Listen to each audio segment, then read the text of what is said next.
Today we begin Siman Daled, which is the halachas of netilas yadayim in the morning.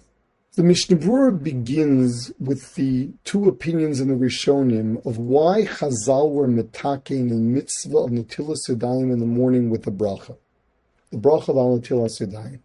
Now, although later we are going to be going into the halakha that the Mishnah Berurah already mentioned, which is the need, as soon as you arise, to wash your hands to make sure that there's no ruach ra on them. There's a separate mitzvah of washing your hands when you get up in the morning and making a bracha on that, and that could not be because of the ruach ra. Mishnah Berurah says that it's clear Chazal would not have made a bracha for simply removing ruach ra from your hands. There are many different acts that we do that require us then to wash your hands to get rid of ruach ra, and none of them require a bracha. Why then do we wash in the morning with the bracha? So Mishnah Berurah brings these two opinions. It is the opinion of the rosh, that while you're asleep, you may have scratched your head or touched any other part of your body that may have perspiration. Your hands are therefore unclean, and you're unfit to daven. So in order to daven, you've got to wash your hands first. And according to the rosh, Chazal were metaken a bracha upon washing your hands before davening. The Rashba considers the washing of the hands in the morning not something that is related to davening alone. It is that in the morning we begin our service to Hashem. When we went to sleep at night, we ended our day, our neshamas flew up, we get up in the morning, we are new beings beginning a whole new life about to serve Hashem. And very much like the way the Kohanim would begin their day in the Beis HaMikdash, they would wash their hands from the kior, the cistern in the Beis HaMikdash. And the same thing here, Chazal said, as you start your day in service of Hashem, you should wash your hands and say a bracha over that. So that we have two different reasons here, the rosh and the rashba. And there are several differences. One of the differences that is discussed at length later, but the Mishnah Berurah already brings it up, is in a case of somebody who, say, didn't sleep at night. He was up all night and knows that his hands are clean. According to the Rashba, he is beginning the new day service to Hashem despite the fact that he did not sleep. Lo plug. Chazal said, every morning you start your service to Hashem with netilas yadayim and a bracha. Whereas according to the Rosh, he knows what his hands touched and what they didn't, and he knows that his hands are clean. There's absolutely no justification for saying a bracha of al netilas yadayim if he has to wash his hands before davening.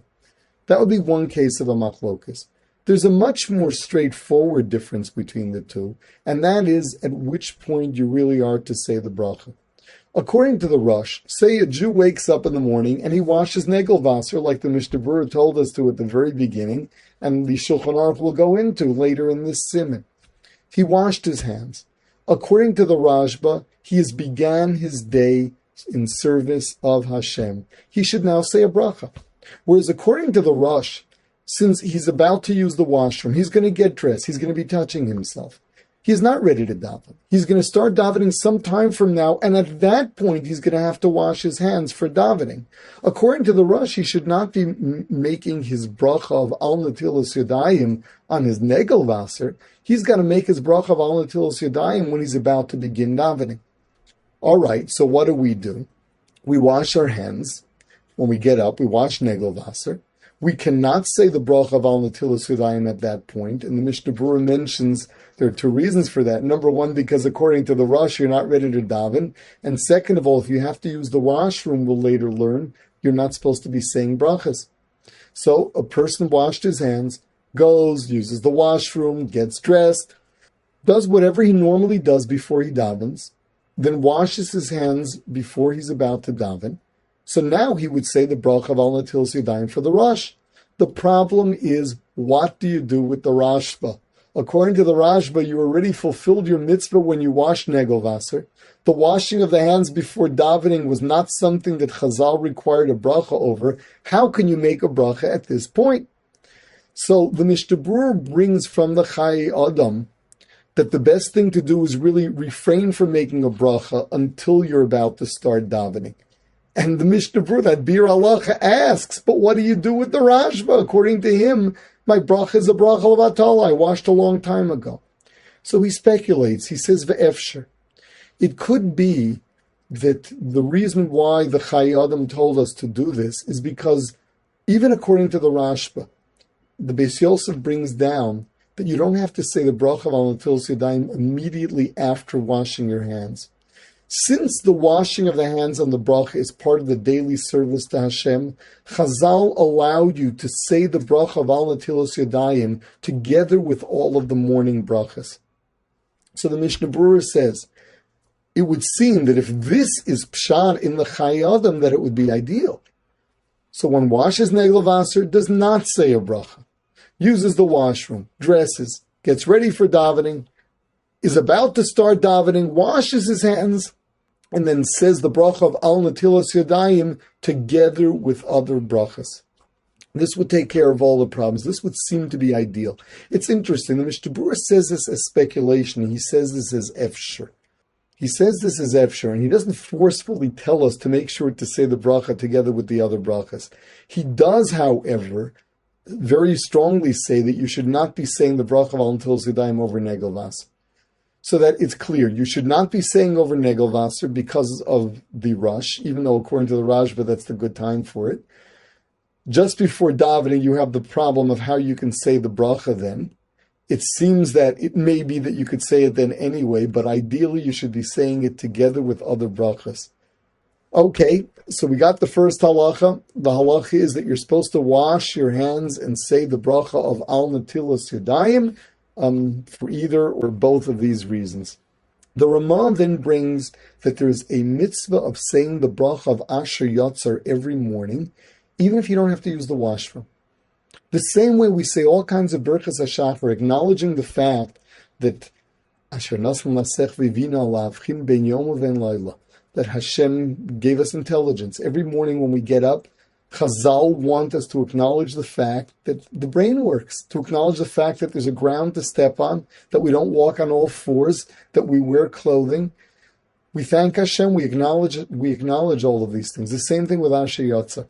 Whether or not you have to use the washroom, simply acknowledging the fact that Hashem created the complex human being with a digestive system that works so perfectly, that's something that warrants a bracha, a birkas hashachar, like everything else. So according to the Ramah, you should say Asher Yatzar upon awakening. However, the Mishnah Berurah notes that if you do have to use the washroom, then first use the washroom and say that Asher Yatzar for both of them. He also brings up what seemed to have been customary, where if someone had to use the washroom during the night while he was sleeping, so he got up, used the washroom, went back to bed, there were some who had this minhag of not saying Asher Yatzar, because that means washing your hands, making sure that you're clean, making sure that you're properly dressed. And the Mishnah Berurah comes out strongly against that. He says that their custom was to say Asher Yatzar when they got up in the morning and allow that to cover the having used the washroom at night. But he says they're really losing an Asher Yatzar, because in the morning, if you have to use the washroom, that's a new one and you've lost the first one. So even when one gets up in the middle of the night, today things are so much more convenient than they used to be. There's no reason why when you use the washroom, you're done with it, you should make sure to wash your hands and say Asher Yatzar. And then when you get up again in the morning, you say Asher Yatzar when you use the washroom. You may note that if the first time you used the washroom was already after Alos HaShachar, even if you return to bed, in the morning you could not say Asher Yatzar if you don't have to use the washroom, because you were already Makayim the morning bracha of Asher Yatzar at that point. The other halakha that the Shulchan Aruch brings is with regard to all of the dikdukim in netilas yadayim. We know that when we wash for meals, so there are halachas of you have to use a keli and you're supposed to use a revius of water, and there are halachas of the water itself. The water's got to be clean water. It cannot be water that one wouldn't drink, and so on. We'll see the details of that in hilchos and the halachas of netilas yadayim for the meal. The Mechaber brings down that there are some who hold that you don't say a bracha for the washing of the hands in the morning unless the water that you're using is good enough for netilas yadayim for the Suda. Meaning, you are fulfilling your mitzvah, you've washed for davening, but you can't say a bracha. It's obvious from the Bir Halacha a little later that according to this opinion, if you would later get water that is kosher, you would have to wash again. The only problem is that you couldn't say al natilos yadayim because you may have fulfilled it the first time. However, all of this, the Mishnah Berurah says, is irrelevant because our minhag is to make a bracha anyway. Furthermore, the Mishnah Berurah here explains that even those who say not to make the bracha, they just meant not to say the bracha of al natilos yadayim. You should say al nakiyus yadayim. But the halakha is not like that, which means in practice, all we get out of this last halakha is that even though you don't have a revius of water, you don't have a keli, you don't have any of the requirements for washing for the meals, nevertheless, you can fulfill your mitzvah of washing for davening with that, and you can save the bracha of al natilas yadayim. The Mishnah Berurah brings up the case, what happens if you began davening and remembered that you didn't wash your hands. So he says that it's only if you've completed davening that you cannot wash your hands and make a bracha. But otherwise you should wash your hands immediately and you can still make a bracha. He doesn't go into detail as to which part of davening it is that you can still say a bracha. The assumption is that before Shemona Esrei, you can still say the bracha of al natilas yadayim. You wash, you are required to wash, and you could say the bracha of al natilas yadayim if you have forgotten to say it until that point. Past that point, we really don't know, because he says you can't say it after davening, and as far as we're concerned, davening here may very well be referring to Shemona Esrei itself. There are a few other halachas that the Mishnah Berurah mentions, including number one, there are different opinions with regard to whether or not you're allowed to handle your clothing before you wash negelvasser, before you wash in the morning, and he says you can. He brings a Gemara in Brachas that someone else should not be giving you your clothing, or at least your underwear, but you should be taking them yourself. And this is something because of the mazikim. We have no way of knowing whether or not this applies today. He also mentions that in honor of your Creator, you should be washing your hands, face, and feet every day. But he says that Bisman Hazet, today that we all wear shoes, your feet are probably not filthy, so you only have to wash your hands and face. So that aside from the days that one is not allowed to wash his hands and face, for example, Yom Kippur and Tisha B'Av, the halakha would be that one should really wash his hands and face every single day when he gets up in honor of Hashem. In today's Amud, the Machaber takes something of a break from the rosh and Rashba's natilos yadayim and is dealing with the washing of one's hands for the sake of getting rid of the ruach ra. The Machaber says, Yedakte glaros alehem mayim gimel. Be careful to pour water on them 3 times to get rid of the ruach ra that is on the hands. When we sleep, there is this ruach ra that hovers over us, lingers, and when we get up in the morning, that is left only in the fingers. So that's why we're supposed to wash our hands. So he says that we've got to wash 3 times in order to get rid of this ruach ra.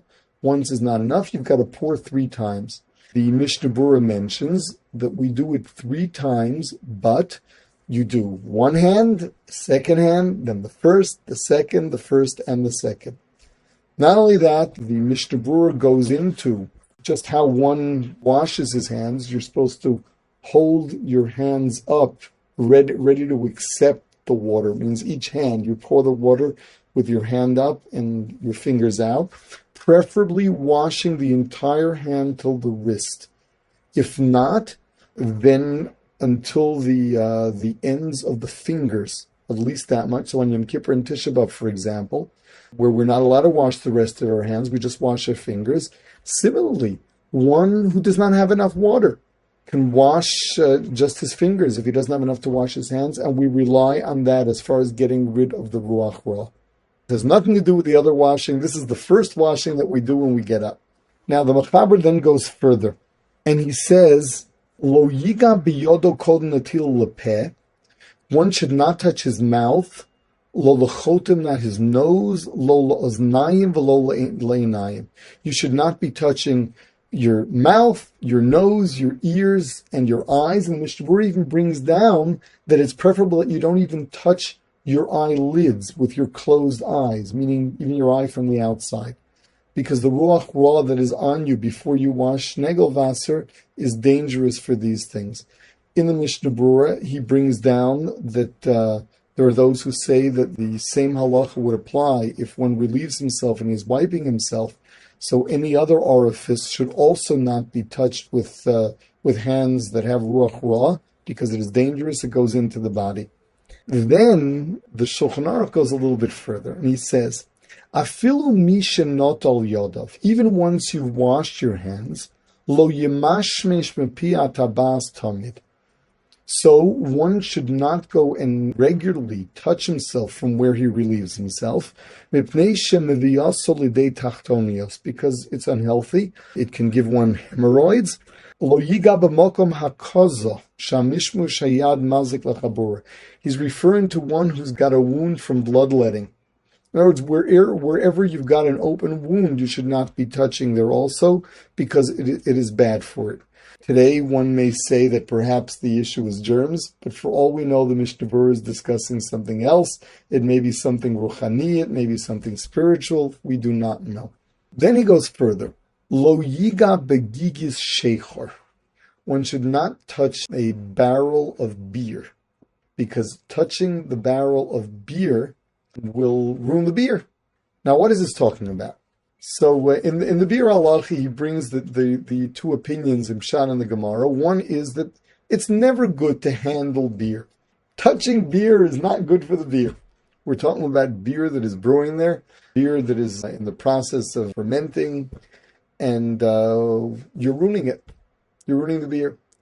But there's another Pshat, and that is that we're talking about before you wash Negelwasser, and touching it is going to give Ruach Ra to the beer. What's the difference between beer and anything else? So, Lamaisa, the way the Mishnah Berurah comes out is like this. He brings in the name of the Chayei Adam, that if someone touched beer before washing Negelwasser, it should not be drunk. With regard to all other food, because the Gemara is careful to use the case of beer alone, with regard to other food, although you should avoid touching food before washing Negelwasser, one does not have to refrain from eating the food if he did indeed touch it. In other words, we take beer as an example, lechatchila, in what you shouldn't touch, but b'di'eved, we take it as the specific case that Chazal said it about. So don't touch beer before you wash Negelwasser, and if you did, don't drink it. And don't touch any other food before you wash Negelwasser, but if you did, you can eat the food. The Mishnah Berurah does bring down, I believe it's a Malbim, that one should wash the food if he actually touched it before washing Negelwasser. Obviously, this will only work for some food. If you touched a fruit or vegetable, you can wash it. It would not work if you touched a slice of bread. Now, the Mishnah Berurah also mentions that women should wash hands for sure, because they touch food too, aside from the fact that they also have this mitzvah, but also children. According to the Mishnah Berurah, even an infant should be washed because he touches food.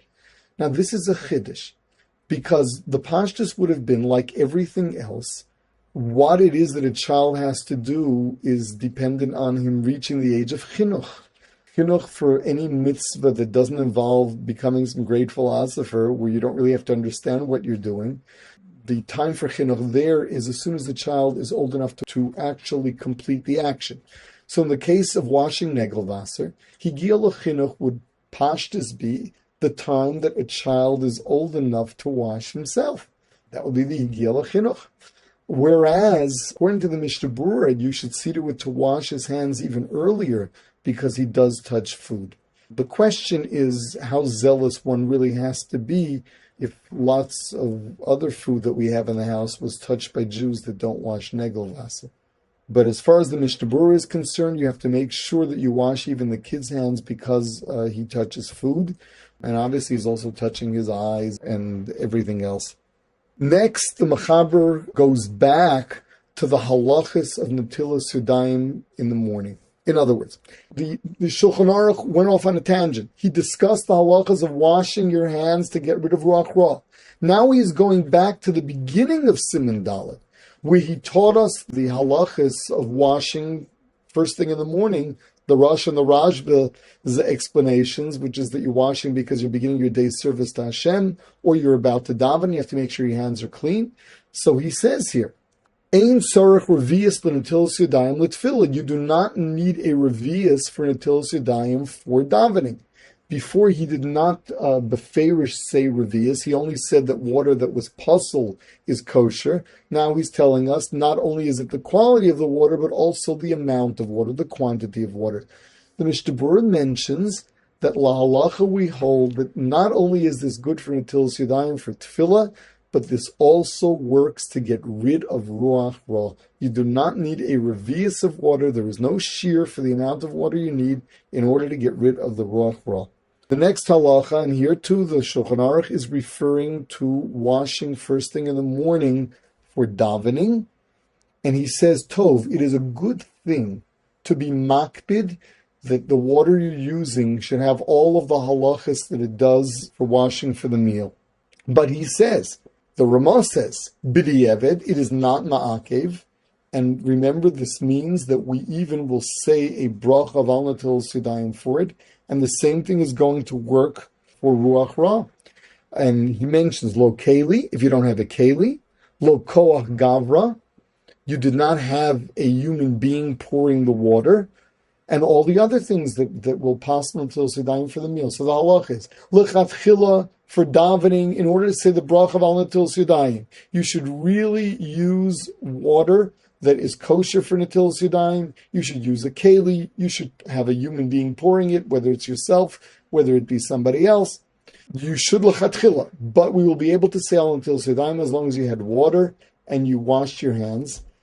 Similarly, to get rid of the ruach ra, as long as it was water and you washed your hands 3 times each, and b'di'evet, even if you just washed your fingers, you will have gotten rid of the ruach ra, so that both in terms of your ability to be able to daven, your ability to say al netilas yadayim, even though it doesn't have all of the halachas of the water for the meal, the halacha is that you are allowed to, and getting rid of ruach ra as well. So especially if you find yourself in a place where these things are not readily available, as long as you have some water to be able to wash each hand 3 times, you can get rid of the ruach ra on your hands. So based on that, the Mishnah Berurah says that you can, if you do not have a keli, you can just go to the tap and wash your hands, and this way you have washed your hands for davening, and you can actually say the bracha of al netilas yadayim. The bracha of al netilas yadayim for before davening. You're mekayim the rosh and the rash, but with this, even though you had no kli altogether, and you just use the tap. Now we're going back to the halachas of washing negelvasser.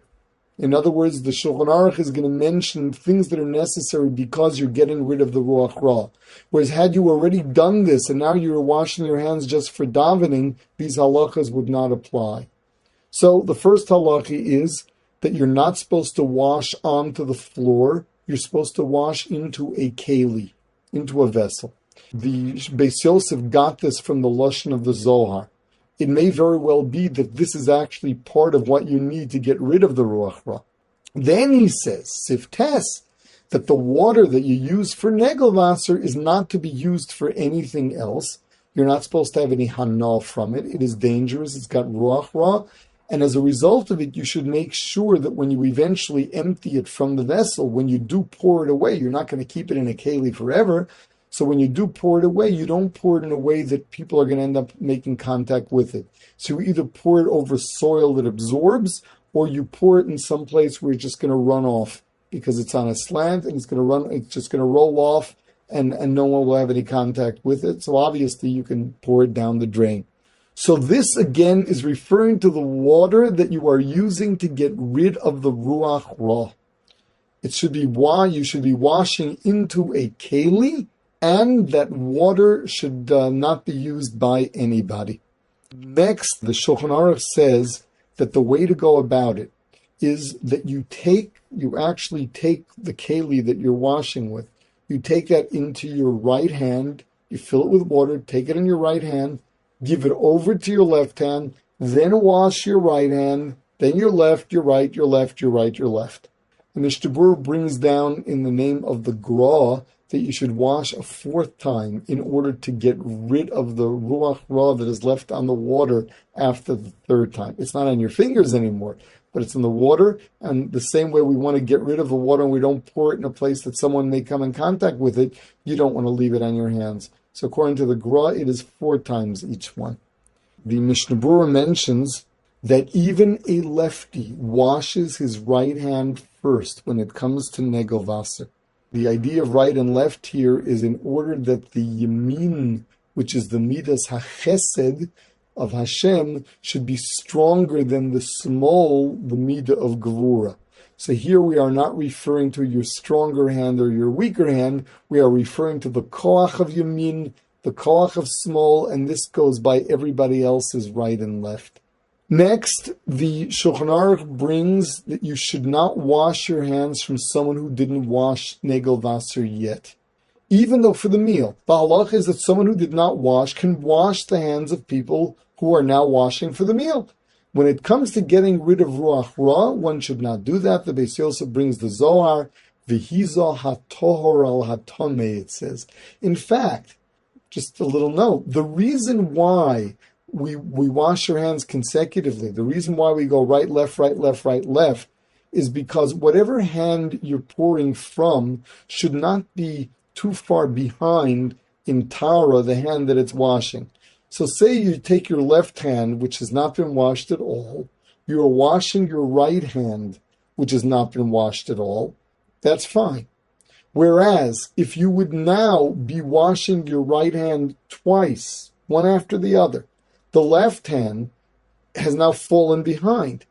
So there's a big gap between the level of Tara of the hand that is washing as opposed to the hand that is being washed.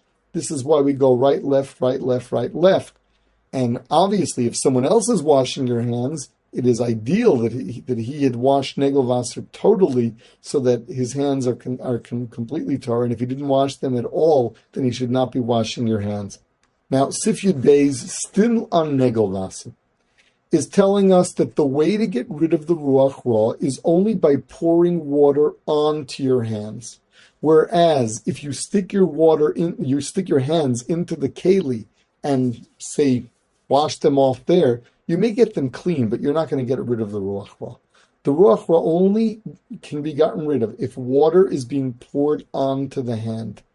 The Mishnah Berurah does bring down, this is only referring to a keli, whereas what happens if you stick your hands into a river? If you put your hands into the river 3 times, he brings a malbin, that does work. Now back here, the Shulchan Aruch is mistapek if when you stuck your hands into water in a keli, and then took a second keli and did that, and then take a third keli and did that, if the ruach ra goes away. So the Shulchan Aruch leaves that as a suffix. Since we do not really know how this ruach ra works, we would not rely on that. But once again, in the case of someone who does not have a keli and wants to use a river or an ocean, he could do that by simply sticking his hands into it 3 different times. The next one is the halakha of someone who was up all night. Say someone was up all night, he did not sleep. We said when we began going through the halachas of Netilas Yadayim that according to the rosh, that the purpose of washing one's hand was in order that they be clean for davening, because while you were sleeping, you don't know where you may have scratched. So if you were up all night, you know exactly what you're doing, your hands are clean, one could not say that you're chayiv to wash, and therefore if you do wash, you couldn't say a bracha. Whereas according to the Rashba, Chazal said that every morning you begin your service to Hashem by washing your hands and saying Al Netilas Yadayim. Whether or not you in particular slept is irrelevant. A new day has begun, and that requires a washing with a bracha. So the Shulchan Aruch says, im hoyoner kalalayl yesh lihistapek im tzarich Netilas Yadayim shachris lihispalel ulahavir ruach ra miyadav. Now that's a second thing. Here's the second suffix of the Shulchan Aruch. The Mechaber is not sure if it is sleep that causes the ruach ra, or is it night that does? Is it that at alos hashakar you should be washing your hands to get rid of the ruach ra, regardless of whether or not you've slept? Or is it only the sleep that brings about the ruach ra? he leaves this as a suffix. Therefore, since we're dealing once again with Orach Chaim, we do not know how that works. If someone was up all night, Kamalos HaShachar, he must wash his hands to get rid of Orach Chaim, so he washes Negelvasser. In terms of making a bracha, so here, according to the Rashba, one would have to, because the day is just beginning. Whereas according to the Rosh, one would not have to. So what do? It would sound like suffix brachas lahakal. The Mishnah Berurah mentions that there is a way that you can get around that and be mechayiv yourself in a bracha. Namely, since according to the Rosh, Chazal made a takana that you should say the bracha of al natilas yadayim when washing your hands that may be unclean for davening, you can make your hands unclean. So say just before you begin davening, use the washroom. If you relieved yourself, and then you have to wash your hands and say a bracha of al natilas yadayim before you start davening. If you just passed water, so he says to get some on your fingers in order that your fingers your hands be definitely unclean. And this way, you'll have a chiyuv of washing your hands before you daven with a bracha of al natilas yadayim. Therefore, say someone who's up all night, whether he's up all night because he works nights, whether he's learning at night, whether it's Leil Shavuos and he's up all night, but as soon as Alos HaShachar comes, he is supposed to wash his hands Negelvasser in order to get rid of the Ruach Ra, but that would not require a bracha. What he should do is, before he begins davening, make sure to get his hands filthy. This way he will be chayiv to say the bracha of al natilas yadayim, even according to the Rosh. With regard to the Rashba, so here too, if he didn't just wash his hands for the first time after Alos HaShachar, then he would have to say the bracha of al natilas yadayim together with other brachas. Because we saw that according to the Rashba, you could do that even though that is not the time that you fulfilled your mitzvah natilas yadayim. You can say the bracha of al natilas yadayim together with the other brachas. And here maybe I'll backtrack and talk about one more halakha that we did before, which is the Beis Yosef mentioned that we are not sure if that which causes us, that which requires us to wash to get rid of Ruach Ra, is the fact that one slept or the fact that the night has gone over you. So he said, what if someone was up all night? We're not sure if you need Negelvasser. So you wash, and of course you don't make a bracha. Now he's dealing with a different case. Someone got up early in the morning, so early that it's not the morning, it's still night.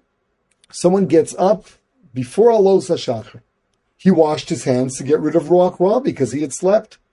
However, if it is not sleep that causes it, but the night wasn't over when he washed his hands. The night is only over after Alos HaShachar. So he still has to wash his hands one more time to get rid of Ruach Ra. So here we have an interesting situation. He washed his hands the first time, and that may even have been good for tefillah, for davening. But now he's got to wash his hands again because he's got Ruach Ra on them. So the halakha is, if he already said the bracha of al natilas yadayim the first time, then the second time he would wash again Negelvasser but wouldn't make a bracha. The Ramal says here, don't make a bracha, because you're only washing to get rid of Ruach Ra. If you didn't say the bracha of al natilas yadayim the first time, what do you do now?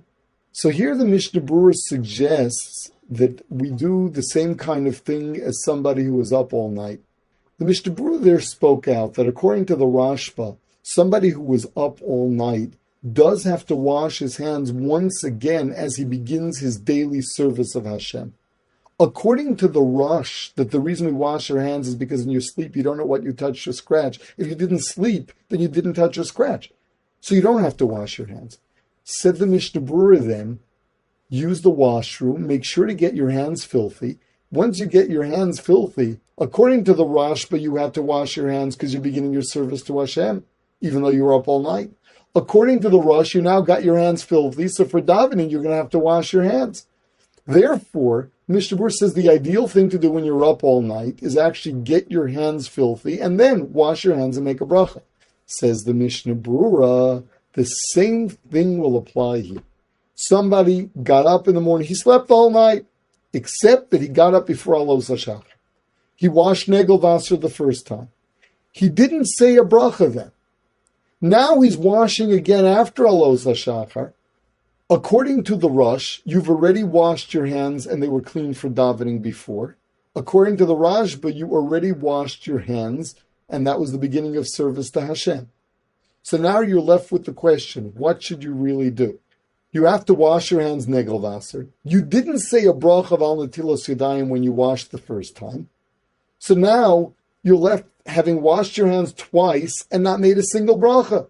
Says the Mishnah Berurah, if you can get your hands filthy before davening, the rosh would now require you to wash your hands because you got your hands clean for davening.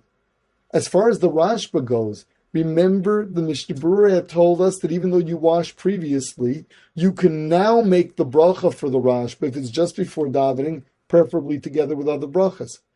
So this is what you can do. You got up in the morning, you wash negel vaser before Alos HaShachar. You wash again after Alos HaShachar. You didn't make a bracha the first time. You want to make a bracha the second time. According to the Rashba, that's fine. According to the rosh, you would have to get your hands filthy first. So the Mishnah Berurah actually says to do this if you didn't make a bracha the first time.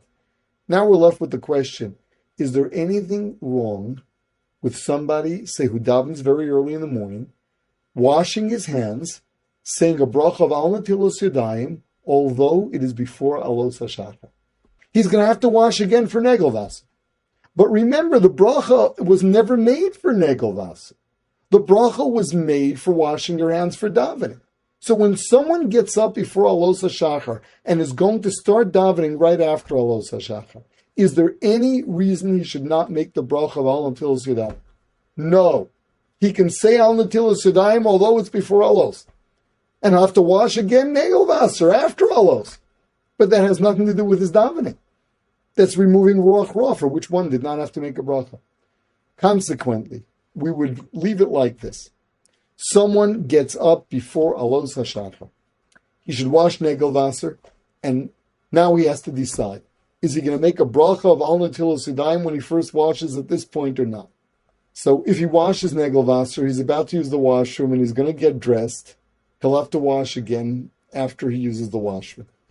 Say that'll still be before Alos HaShachar, which means he's going to have to wash negel vaser again later.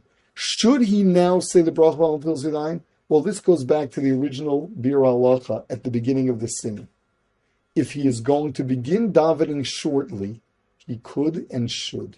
He should say al netilos yadayim. Whereas, if he's not going to be davening for a while, say somebody who gets up before Alos HaShachar is going to learn for hours before he davens. The odds are he's going to have to use the washroom before he goes. So he should not say al netilos yadayim until he is about to start davening. Then he can use the washroom, wash his hands, say al netilos yadayim, and preferably follow that with the other morning brachas.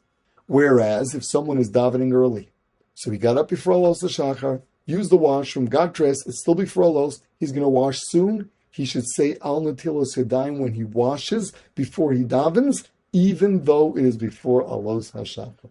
That's the way we're going to leave it. So that Alos HaShachar does not really have anything whatsoever to do with when to say the bracha of al netilos yadayim. Alos HaShachar is dealing with the ruach raw halakha. The bracha for tefillah is determined by when you're ready to daven, not by what time of day it is.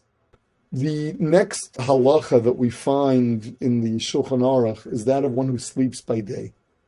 Since the Beis Yosef wasn't sure if that which caused the ruach ra was the sleep or the night, if someone sleeps by day, he said you should also wash netilos yadayim, because it may be the sleep that causes the ruach ra. The Mishnah Berurah here says that there's got to be an amount of sleep. If someone dozes off for a few seconds, he does not have to wash negel vaser. What is the shear? So he uses the number shitin nishmi. The shitin nishmi will show up again in the next halakha, so let's jump right into that one.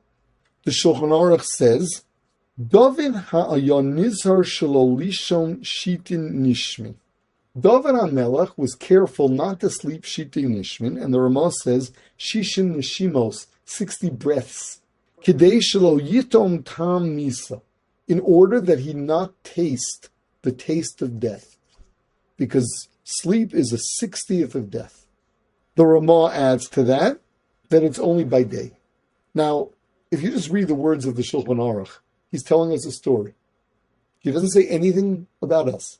He just says, David HaMelech, King David, didn't sleep. He didn't sleep. He did not sleep for more than 16 nishmin. The Gemara tells us that in the middle of the night, he had his harp waking him up. He wakes up today. He had an alarm clock set, his harp, and when the wind blew, the first breeze came, it would wake him up. Why is the Shulchan Aruch telling us this? To go and say that it is forbidden to sleep more than shitin nishmi is not so right, because we need our sleep. On the other hand, he wants to impress upon us that sleep is not one of those great Jewish values. Jews were never into sleep. Sleep on a certain level is opting out of being alive. Unless you're one of those big Mekubalim who flies up to heaven when he goes to sleep, where it says that some of them were masig things. They got to understand things that they couldn't when they were awake.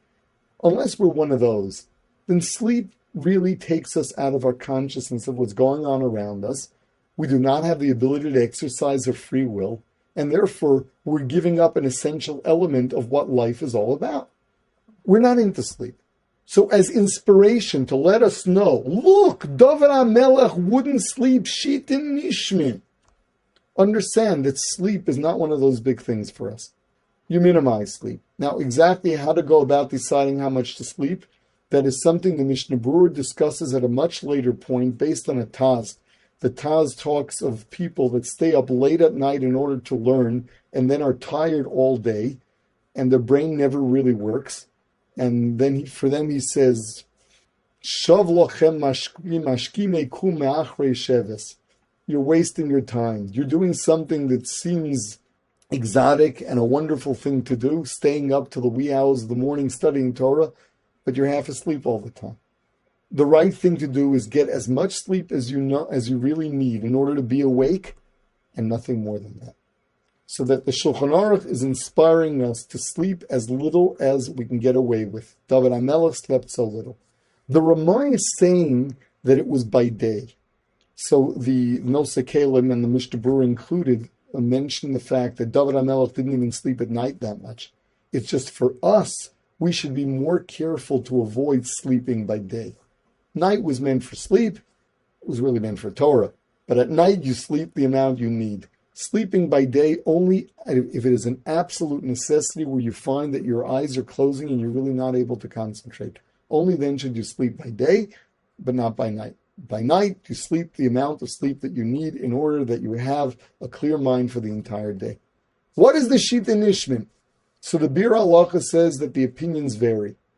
They go anywhere from 3 minutes to a half hour to 3 hours. So the Mishnah Berurah doesn't tell us what the shear is as far as how much you have to sleep by day in order to wash Negelvasser. He said Shita Nishmin, which may be 3 minutes even. So we have 3 minutes, a half hour, or 3 hours. It's assumed that he meant at least a half hour and possibly even 3 minutes.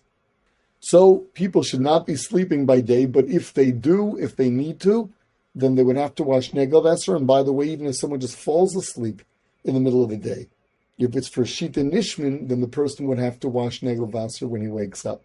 This last thing in the Shulchan Aruch now is that there are those who have a minhag of washing their mouths before they daven every morning because of all the various liquids, the juices that are in your mouth. In honor of being able to daven and learn with a clean mouth, you're supposed to rinse your mouth, and on a tainus we do not do this. The Shulchan Aruch now in Sif Yud Ches gives us a list of things that need netilas yadayim. The Mishnah Berurah explains that these are not all the same chiyuv of netilas yadayim. Some of them are a matter of ruach ra, others are a matter of nikiyus. So let's go through the list in the Shulchan Aruch. The Mechaber says, Eilu devarim tzrichin netila b'mayim. These are the things that need netilas yadayim with water. What are they? Hakam mamitu, when you get up in the morning. So that we saw was ruach ra, and you needed to wash each hand 3 times. Vayotze mi beis hakisei, walking out of the washroom, meaning even if one did not use the washroom, simply walking in and out of a washroom is mechayev netila, because there is ruach ra there, mi beis hamerchatz. The same thing goes for a bathhouse. Hanotel tziparnov, one who cuts his nails. Hacholetz min olav, one who removes his shoes. V'hanogea baraglav, one who touches his feet. V'chofev rosho, one who shampoos his head. V'yesh omrim haholech bein hamesim, someone who goes among the deceased. Umishenoga b'meis, or someone who touches one who is deceased. Umishemafli kelav, one who removes the lice from his clothing. And this is even if one did not touch any of the lice. He didn't find any, but looking for lice is mechayev netilos yadayim.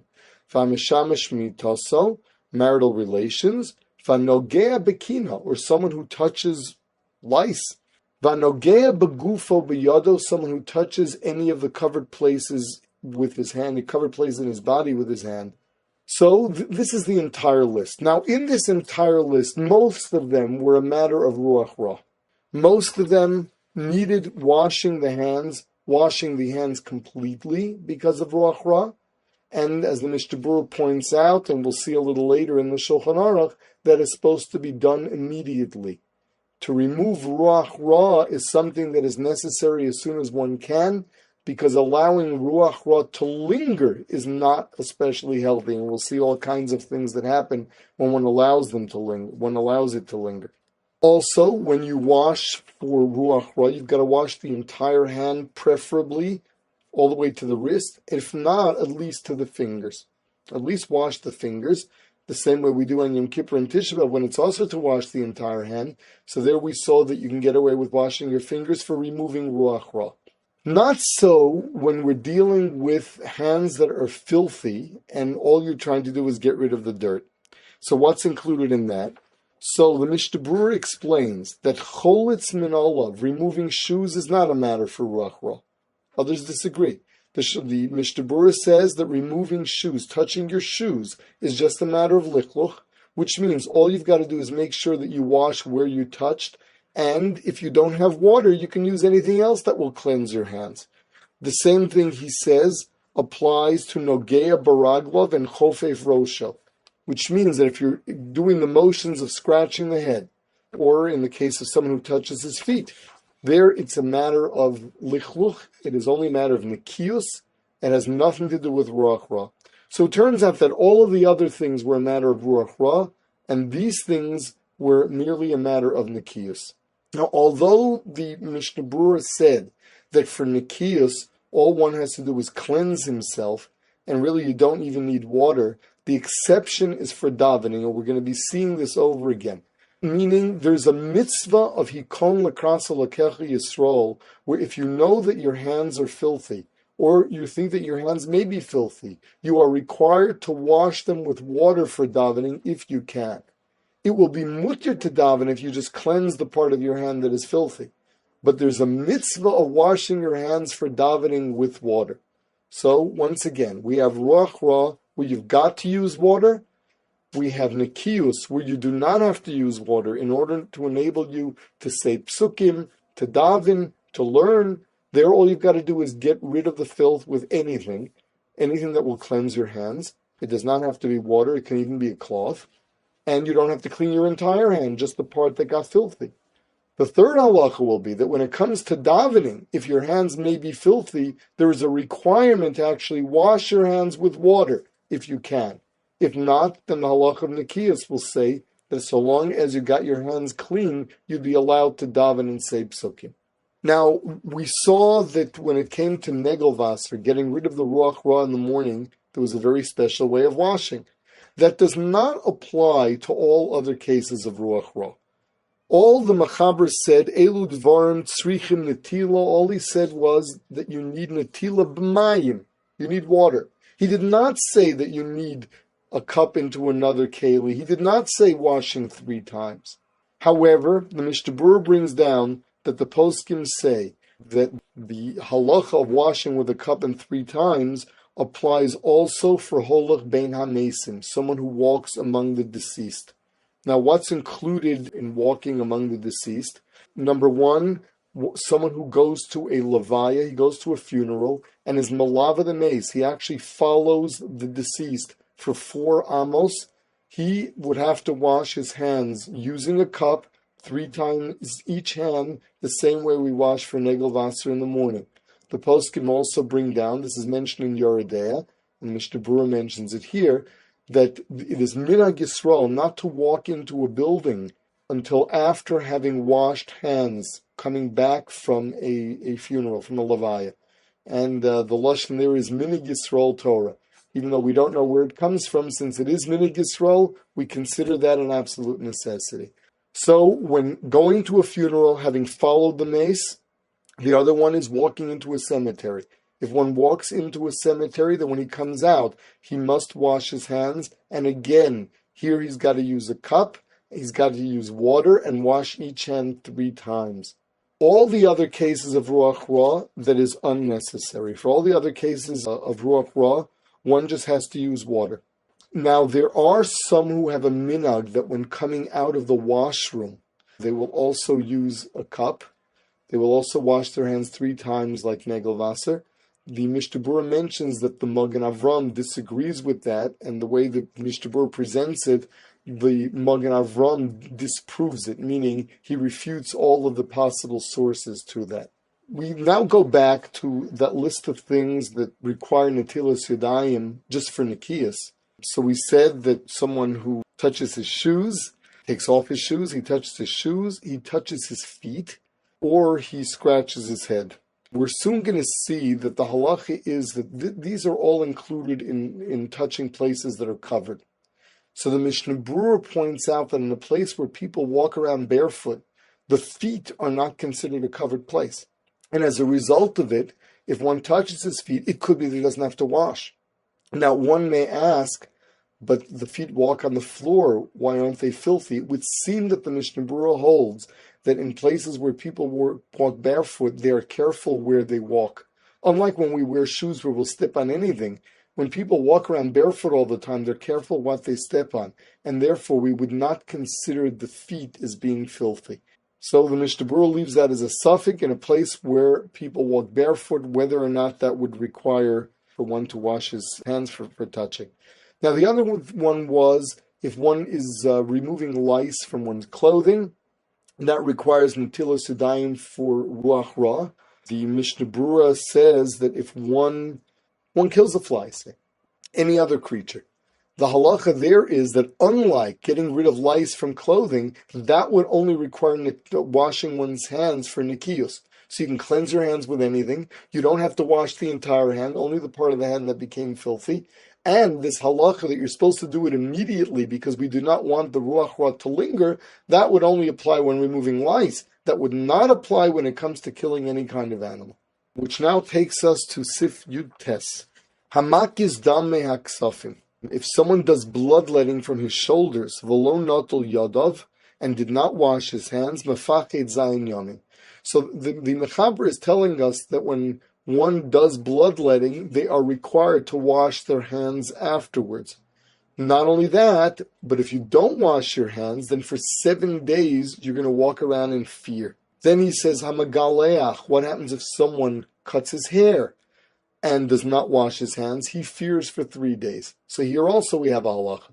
We just learned then that you are required to wash your hands after cutting your hair, after having your hair cut.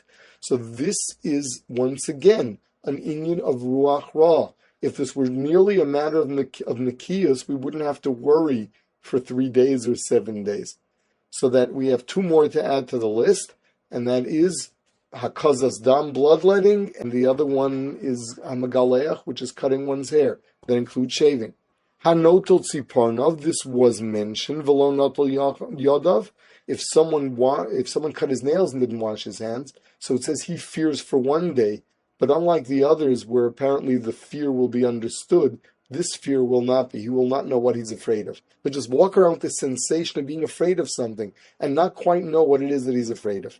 So these are all issues of Ruach Ra. The next one is Sivcha Parochetz Pana Volonagvam Yafe. This has nothing to do with Ruach Ra.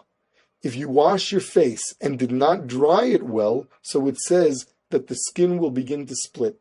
It'll dry out and split. Now here what we're saying is be careful that you don't walk around with a wet face. When you wash your face, you're supposed to dry it. Ola behem shchin, or one can get boils. Urfuaso lirchotz harbe b'mei silka, with beet juice.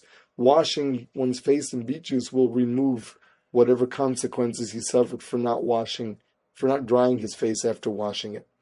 Sif Chaf Aleph. Now he says, in davening as well as in the middle of a meal, you have to be careful not to touch shoch, yorech, meaning parts of the leg that are normally covered, all other places in the person that are generally covered, because they have milmule zeya. They have areas that are filled with sweat, where one perspires there. And Mishnah Berurah brings down, sweat is considered dangerous. All the sweat of the body should not be eaten. You have to be careful that you don't swallow it, with the exception of zeyas hapanim, the sweat of the face or of the neck. And the Siman Ladavar is the posek bezeyas apecha tochal lechem. The sweat of the apayim is not something that one has to be afraid of being poisonous. But in touching any other area that is sweaty, one has to be careful for eating as well as for davening or learning. The reason being, for eating it's dangerous, but for davening and learning it's also a matter of nikiyas, and for eating as well. It's not only a matter of the sweat being dangerous, but in the middle of the meal, you're not supposed to get your hands filthy. We had a mitzvah of netilas yadayim before the Suda. You're supposed to keep your hands clean. Now, what happens if one did get his hands filthy? In the middle of eating, one would have to re-wash his hands. The Mishnah Berurah sends us to what he says later. He refers us to his psak later, which is that, according to most poskim, you do not say another al netilas yadayim. With regard to davening, if you can, you're supposed to go and wash your hands again. So in the middle of davening, you touched a part of your body that is normally covered. The halakha would be that you're supposed to go and actually wash your hands again. This goes for Kriya Shema and this goes for Shmona Esrei. If one is in a situation, for example, in the middle of Shmona Esrei, he accidentally touched a place that is machayev another netila, he wouldn't have to wash his hands. He's not supposed to walk out of Shmona Esrei in order to wash his hands, but there he would have to go and rub his hands on something that would get them clean. Otherwise, before Shmona Esrei, one is supposed to wash his hands, because there's a mitzvah of having clean hands for Shmona Esrei and for Shema. And clean hands with water. Not just clean hands for anything else. The halakha is, in order to say psukim, for example, just get them clean with anything. But for tefillah, we said, there's a mitzvah of making sure that you used water. Then it says, V'chein shelo l'chachich barosho, don't scratch your head. So if you scratch your head, the halakha is, this goes for any part of the head. You see, if you touch your head, the part that is not normally covered by the kippah, that would not be mechayev netilas yadayim. That's a makkah magula. Whereas, if you scratch your head, the halakha is that you would have to wash your hands. Sif chav beis. So the halakha is, im ein lo mayim. What happens is going back to someone getting up in the morning and he just doesn't have water. He has no ability to get rid of the ruach ra. He cannot wash negel. There is nothing that can take the place of water to get rid of the ruach ra when you wake up in the morning. Nevertheless, that does not prevent him from davening. Getting rid of ruach ra has nothing to do with preventing one from davening, with allowing one to daven. So the halakha is, what do you need for davening? You need for your hands to be clean. The halakha, therefore, is you should go and cleanse your hands with anything that will cleanse them. Say a cloth, that'll do it. Or some dirt. Offer, it says. Just ground, not as in filth, but dirt as in earth. That will cleanse or anything else that will cleanse your hands. And you make the bracha of al nekiyus yadayim, the Shulchan Aruch says. And the Mishnah Berurah brings those who argue, but the halakha is al nekiyus yadayim, and that is good for Shmona Esrei. That is good for tefillah. So for shachris, if one has no water, say for some reason they've shut the water, you're camping somewhere and you're just out of water. When you get up in the morning, if you did not have water for negelvasser, you can nevertheless daven. Just make sure to cleanse your hands. And you can make a bracha. Now, the halacha is that tefillah, we said, was different than everything else in that. Say one is in the process of learning, and then realize that his hands are filthy. So what he's got to do is get rid of the filth. He would have to take something, say a cloth, and make sure to wipe that part of his hand that is not clean. Not so when he's about to daven. There one has to go and cleanse the entire hand. The reason, this is a mitzvah of Hikon L'Kras Elokecha Yisrael, in honor of davening. Chazal were metaken a mitzvah of cleansing one's hands entirely. If you've got water, you're supposed to use water. If you don't have water, then you still have to cleanse the entire hand. This would apply whether you know that you actually have dirt on your hands or you're unsure if you have dirt on your hands. In either one of those cases, in order to daven, one would have to go and wipe their entire hand. So when he gets up in the morning, where we assume that you don't know what you scratched during the night, the halakha will be that if you don't have water, you're going to have to cleanse the entire hand in order to daven, and you can say the bracha of al nakiyus yadayim. Sif Chav Gimel, the Shulchan Aruch says, Lo tiknu netilas yadayim el lekrishma l'tefillah. Where did they say that you have to have this netilas yadayim of using water as opposed to something else that cleanses? And saying a bracha, that's only for Krishma and Shmoneh Esrei. Avol brachas the shachris yuchol avara kodem nutila. The halakha is to say the brachas, they are not Kriya Shema, they are not Shmoneh Esrei. So to say the Birkos HaShachar, you do not have to go and cleanse your hands in this way. What can you elim keinu? Yashin al mitoso orum, if one slept without clothes. Sha'az also la'askris Hashem achinakos, and the assumption is you touched something that was uncovered, and you therefore could not go and say a bracha without cleansing your hands. So what does this mean? For davening, there's a mitzvah of cleansing your hands unless you are sure that they are absolutely clean. If you think that they may be filthy, then you have to go and cleanse them, once again with a cloth and the entire hand. Not so when it comes to making a bracha, where unless you know for a fact that your hands are unclean, you would not have to cleanse them. Furthermore, even if you knew they were unclean, all you would have to do is cleanse the area that got filthy. You wouldn't have to cleanse the rest of it.